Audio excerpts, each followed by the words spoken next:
Dans les rues de la capitale malienne, s'il y a un sujet qui fait la une de l'actualité, après l'élimination des Aigles à la Coupe d'Afrique des Nations, c'est bien la montée de fièvre entre les autorités de la transition et le Danemark. Une situation que certains assimilent à une incompréhension.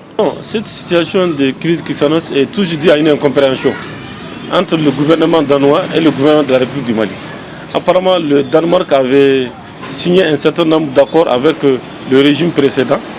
Et ils n'ont pas informé les autorités maliennes par rapport au contenu du document qui a été signé. Mieux, avant que le Danemark n'envoie ses troupes au sein de la Task Force Takuba, le gouvernement du Danemark, à travers le ministère des Affaires étrangères, aurait dû quand même informer au préalable le gouvernement de la République du Mali. Bénéficiant d'un soutien assez large depuis la grande mobilisation réussie du 14 janvier dernier, les autorités de la transition sont vent debout contre tout ce qu'elles considèrent comme atteinte à la souveraineté du Mali. Ils ont bien fait ce que le peuple voulait dire. On ne peut pas faire venir une force étrangère dans un pays souverain sans que l'autorité ne sache. Passé le temps des incompréhensions, ils sont nombreux à appeler à une redéfinition des accords et des conditions de déploiement. Et deux, je crois qu'il y a un avion allemand qui était venu un moment.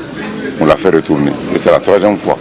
Ça veut dire qu'ils veulent assurer leur souveraineté et que désormais les partenaires les respectent par rapport à la nouvelle situation.